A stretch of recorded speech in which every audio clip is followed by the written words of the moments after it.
Hey, what is going on, everybody? My name's TheMrHuntinNoobs, and I'm coming back at you with another edition of my series called Through My Eyes. I was supposed to put this out yesterday or over the weekend. Things kind of got a little bit out of control. Yesterday, I would have had it up, but my computer was acting a little bit funny on me, and I don't know why it was or what was preventing me from being able to upload. For some reason, the software that I have just was not allowing it to happen, so I was not able to do it. That's why I did a little bit of a mid-afternoon stream. So, anyways, for the people that may be new to my channel and it's new to the series, basically what Through My Eyes is, it's pretty much the trials and tribulations of my life. I tell you guys my story from the beginning to where we're at now. And I've integrated Call of Duty in that, with the beginning of it being World at War, all the way up to right now I think we're at Advanced Warfare. I might have an Advanced Warfare for the background. This is something new that I'm doing here. I've never done this before. I'm actually talking to you guys with the camera. So hopefully you guys enjoyed it. If you guys enjoyed this, let me know. You guys want me to do this? Write it in the comment section. Bam! Right down here below. And if you guys enjoy this, maybe I'll just do one vlog like this, or maybe still keep it up in the corner. Let me know everything. Let me know if you guys like this.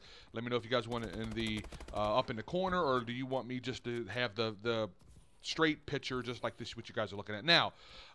Real quick, guys, if you do enjoy the series, it's really simple. I've made it simple for you guys. You can either click on the link in the description below and you can piggyback all the way to the beginning, or you could do it the easy way. I have a playlist already down in the comment section, or the description of this video here as well, where you can just click onto it. In all of, I think, 30, maybe 32 of the videos that I've done will be there for you guys. So anyways, again, if you enjoy it, I would very much appreciate a like rating. Definitely helps my channel out. Share it, whatever the case may be. Muchas gracias in advance. So, as always, I like to end my Through My Eyes on somewhat of a juicy note. And last one, I mean, literally speaking, it was juicy. And basically what happened was, you know, my wife's, we found out she's pregnant. And me wanting to be the responsible dad, I want to do what I feel is right. So I'm like, you know what? I want to go to the CPR training classes, this and another. And we're in there. And I've already told the story where I was hitting the back of the doll or whatever. And the head popped off. And this time, the crazy thing has happened is the doll that's laying down, like, it's just like this here. I'm sitting down on a table, and you have to lean over and blow on the doll, and the chest raises just a little bit, and my chest wasn't raising. So the guy picked the doll up, he put it down, and he says, give it one more try, but blow hard. I blew hard, all right. I had fucking, let's say I had a bit of a mess. So I blew so hard, and the chairs that we were sitting in were like you guys might have in school. Back in school, we had these little curved chairs, solid plastic or whatever. And when I blew, I farted at the same time. And it was loud. It was like, oh, and the acoustics of the room, it was so loud. But me, being the clown that I am, I don't miss a beat. I'm like, I fart, but I was like, did the chest come up? I'm playing like nothing happened. I'm thinking in my head, maybe nobody heard this. Knowing goddamn well somebody heard it. Well, the instructor says, well, we'll just get you a new doll. He got me a new doll. Well, why is he getting me a new doll? I look over at my wife. She's to the right of me. And I look over at her to maybe see if she heard it. And the only thing I can see is the back of her head. She's facing the other way, and it's shaking. Like this here. And I'm like, hey, did you hear that? And she turned around and looked at me, and she's crying, laughing so hard. So I fucking lose it. I start laughing. I'm cracking the fuck up. I'm laughing. And as the instructor is getting the doll, I'm looking at the other parents, and maybe if they saw it. They saw it, but they're like, this motherfucker here. Fucking white guy.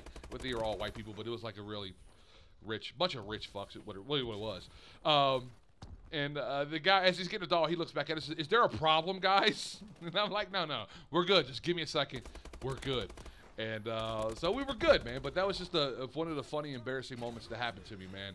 I blew my back out trying to give CPR to a fake doll. I didn't have any mud leak out, though, just saying. So there's a lot of things that we're going through in my life at the time with my wife, you know, having my son. Well, obviously, I broke the news to you. My son, I don't know if I did it in my last one, but we found out it was a boy as soon as we could. I think in like the 5th month is when you find out what the sex of your child is. And me being a guy. I'm like, my boy, I got a boy. This is great. But we couldn't come up with a name. We had a couple of names, and we was either between I think Chris and Alex. And I told her, I was like, I'm not the most religious guy, but you know, when it's time for us to know, it's time for us to know. And my last name is Trujillo. You know, people know I'm a Latino. I got a little Latino Trujillo. You saw my mother, you think I was adopted. You know, you think I was adopted. She's short and dark. But one day I'm sitting down. I liked boxing. I really dug big boxing. Back in the day, I was a really big fan of Julio Cesar Chavez. I hope I ain't keep moving this on you. I'm sorry if you guys are getting that. Let me keep my hands off the table. I talk with my hands a lot. I like Julio Cesar Chavez and things like that. I mean, I really like the lightweight boxing and middleweights and stuff like that. Of course, heavyweights. So I'm sitting here watching a boxing match on ESPN. And lo and behold, one of the boxers' names is Alex Trujillo. And I called my wife and said, hey, come here, check this out. And it's the boxer's name. I said, hey, if he wins tonight, we got the name to we got the name of our son. And sure enough, we watched the fight. He absolutely dominated. He a dick, and he won the fight. And it's pretty cool because I got the newspaper clipping.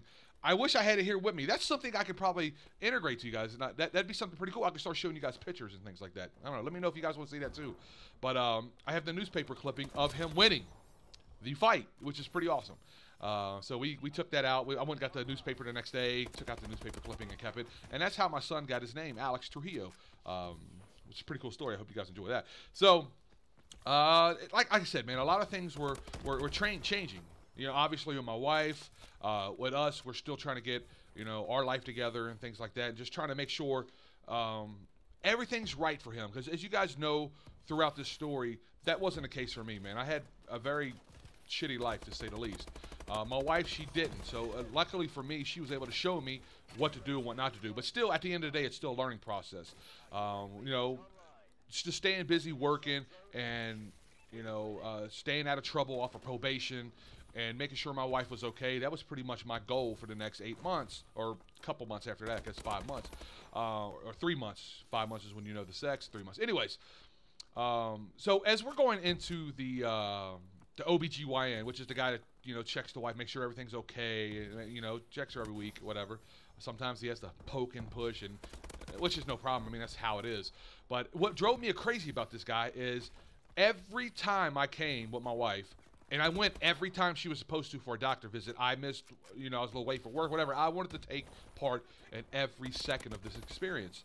I didn't miss one doctor's appointment. And every time I came in, he shook my hand and asked me, who are you? I'm like, I'm the father, you know. Oh, okay. And this is like the 5th time. And after the 5th time, he asked me, who am I? And I was like, look, man, I understand you're busy, but I'm one of those guys that you can't kind of misplace. I'm bigger than 90% of the people that you probably know or meet to come through here, guy-wise. I would like to say that I stick out. Again, in your defense, you see a lot of people, but stop asking me who I am. Is driving me crazy, man. And it kind of was pissing me off a little bit. I really wasn't a fan of this guy. So, anyways, a couple months move along. My wife, she's getting a belly. We have the baby shower. Which is pretty cool because the hotel I was working at was the Marriott Griffin Gate Resort. It's a big hotel, a big resort, big golfing resort with like I think 500 or 600 rooms. And some of the rooms are up to $1,000 a night, even more. I mean, these are like real presidential suites. And the people at our hotel gave us that room, gave us a presidential suite for our baby shower. This was awesome, man. So we go and we got this big luxury, like, kick-ass room. We have a big baby shower and everything for it. And I got people that are fucking following me right now on Twitch. I don't know if you guys were able to hear that, but that is awesome. But I got to stop that. Let me change that. I still got my T notifier up, and I heard it in the background. I don't know if you guys heard it. Well, that's awesome. Not even on Twitch, and people are following me. That's good stuff. Thank you guys very much. Shameless plug. But, so yeah, it was awesome. We're at the hotel. People were being invited in, and it's a good time. They got a lot of gifts. There's one thing I've learned from having a kid, the first one, on to the second one. Don't ask for clothes. Ask for diapers. Because they grow out of the clothes so quick. Diapers, you'll need them. You will need them because these kids are a shitting machine. So we'll get into that a little bit later on. So anyways, the wife's moving along. And then, you know, she's getting to the point where she's almost there, man. And my wife, she was a housekeeping supervisor at the time, so she has to check rooms. She's 8 months pregnant, walking around checking rooms, man, with a big belly. So people that cop out say, "Oh, I'm pregnant, I can't work." My wife worked all the way up to the very last second of her fucking her pregnancy and was able to have a kid. I don't know if that's the Latina in her, because you know Latinos, they don't fuck around, man. These dudes, you guys will fucking work. You ain't afraid of work, and I love it. I love that you know you guys are like that. But anyways, so she calls me and says, "Hey, I'm not, you know, I'm kind of, you know, feeling whatever, weird." She's, "I'm not feeling normal." So, you know, I get off work, I go home, and we hang out, and we head into the hospital because this is our first child. We don't know what the hell to expect. We get in there, we're there for a couple hours. They do a couple checks. They said, "No, it's a false alarm." Almost 99% of the people that have their first child, they end up having a false alarm. So we go home. A couple hours later go by, and as she's just in tears, man, she's crying. So we take her back in, and then we're almost embarrassed. Like, man, I mean, hey, you know, she's not feeling well. So of course they do the whole spiel. They hook her up to the machine, run an IV in her, this, that, and the other, and sure enough, it was another false alarm, man. I mean, it was crazy how it was working. Now, at this time, just to remind you guys, my son is a few days past due as well. So, you know, that's what the concern was. Well, on the third time she was feeling bad, and this happened like at 5 a.m. in the morning, and she's just crying. And basically what it is, she's having contractions, and I'm rubbing the middle of her back, right? Just right, they want a lot of pressure in the middle of their back, so I'm pressure, because basically what it is shit stretching, man. You're contracting for the baby to be prepared to fall off the chute. So we go back into the doctors like, "Man, listen, we're playing God today. You're going to induce her. Something's going to happen. She is just going through too much pain." So they hook her up. Well, everything's going fine. This time they're like, "We're going to go ahead and induce her. Third time's a charm. Let's go ahead and get this." So basically an inducing is, I guess it's inducing. Is that what's the right word? When you get induced, it's just basically pushing things along. They give you something that helps things just move a little and guarantee to move along a little faster. So she's sitting there. She's it's funny because every time she has a contraction, she's cursing, and she's cursing in Spanish. "La puta madre que te remil parió." And for the people who speak Spanish, you guys will understand that. Now she started saying some Spanish I really didn't understand, so that's when I know it's bad. So I told the doctor, I said, "Hey man, she's going to need an epidural." Well, you can only get an epidural when you're a certain, is it dilated? Not dilated. Is it dilated? I can't even think of the word. When you hit a certain centimeter on your woohoo, I can't think of the right word. Sorry, having a brain fart. Somebody write in the comment section below. I'm stupid. God damn, I can't think of it. It's right there on the tip of my tongue. So anyway, she's not there yet. So eventually she gets there, and well, when they give an epidural to her, you have to, you can't be in the room because it's a big needle. They don't want us to see it. So I'm like, I'm gonna go downstairs and have some dinner, or not dinner, but breakfast, because it's in the morning. So as I come back up, and I sit down in the chair, I can walk out in the room, and she looks up at me in this fucking like gaze looked, and she's like, "I love you." I was like, "I love you too." And she's like, "Who did you vote for?"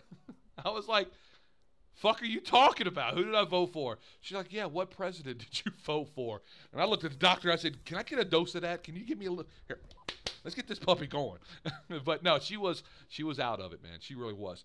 Well, a couple hours go by, and she's contracting. Everything's going as planned. I remember sitting there, and we had one of the nurses come in, and they were checking her cervix. That's what it was, checking her cervix. Your cervix has to be to a certain centimeters, like 10. You got, I think, 1 through 10. So that's how they count it out. So they're checking her cervix or whatever, and she's doing exactly what she's supposed to. Her cervix is bigger and bigger every time. The doctor, every time the doctor came in, the guy didn't know who it was. Every time he would check her, she would always wince and stuff. And I guess that comes with, because he's a guy, he doesn't really know how to, you know, I guess put his finger in a woohoo. Because the ladies, there was no problems like that, because, you know, whatever the case may be. I just didn't like, I hate it when he checked her cervix. Not because it's a dude, I don't care about that. It's just because I felt like he was just fucking, you know, going elbow deep in her and trying to do whatever. But everything's going along fine. And I remember sitting there, and the nurse goes up and checks her, and she looks at my wife. She's like, "Uh-oh." And I mean, "What do you mean, uh-oh?" And she said, "Come over here and look at this." And I look down, and I cannot believe my eyes what I'm seeing, guys. And I'm going to end it right there, because that's what I do. Guys, listen. Let me know if you enjoy this. If you do, if we hit 100 likes, I'll throw up another Through My Eyes by this weekend. So if we hit 100 likes, I'll throw up another Through My Eyes. And I hope you guys appreciate this here. Let me know if you guys enjoyed this here. You want me to get rid of it and I can just talk over a gameplay.